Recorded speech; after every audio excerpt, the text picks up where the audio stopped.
La Fédération française de handball et animante vous présente une situation pour les jeunes. Le duel du porteur de balle avec son défenseur direct. L'objectif est d'améliorer les choix du porteur de balle face à son adversaire direct. Nous vous proposons une situation de 3 contre 3 dans laquelle les mouvements des attaquants sans ballon vont déplacer les défenseurs. Ceux-ci se retrouveront parfois bien placés, entre leur adversaire direct et le but à défendre, parfois en retard. Les attaquants devront percevoir les espaces libres, évaluer les déplacements de leur adversaire direct pour le prendre de vitesse, le déborder. Ils pourront entrer en relation avec leur partenaire pour le décaler. Ce qu'il faut faire avant d'engager les joueurs dans l'action. Délimiter l'espace de jeu avec des balises. Composer des groupes de 3 attaquants face à 3 défenseurs avec des dossards de couleurs différentes. Un gardien dans le but. Un passeur à chaque aile avec une réserve de balles. Un passeur au point de pénalty. Prévoyez la rotation des groupes de 3, afin que les joueurs passent à tous les rôles.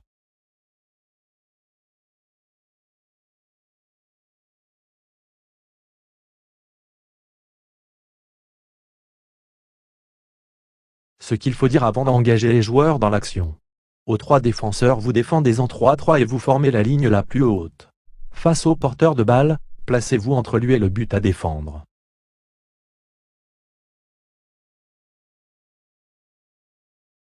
Aux attaquants, après quelques échanges de balles, un arrière latéral transmet au passeur.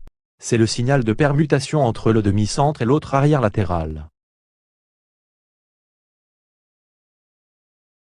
Le passeur passe la balle, à rebond, au demi-centre ou à l'arrière gauche.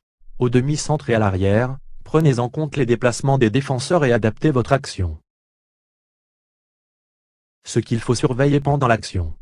Le signal pour la permutation entre l'arrière et le demi-centre, la passe du demi-centre à l'arrière droit. La passe à rebond du passeur à l'arrière qui a pris la place du demi-centre. Les choix d'action du demi-centre et de l'arrière et la continuité du jeu. L'activité des 3 défenseurs, si les défenseurs récupèrent la balle, les groupes de 3 changent de rôle. Arbitrez ou faites arbitrer un joueur.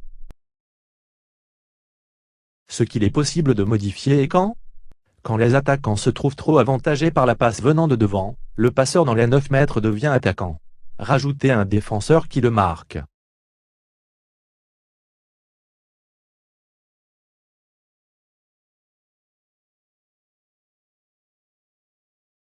Pour conclure, cette situation se rapproche de ce que les joueurs peuvent rencontrer en match. Elle peut être reproduite au cours de plusieurs séances. Pour favoriser les choix du porteur de balle, l'animateur pourra proposer un travail spécifique sur la motricité. Pour améliorer les enchaînements course-réception et sur les savoir-faire comme le débordement.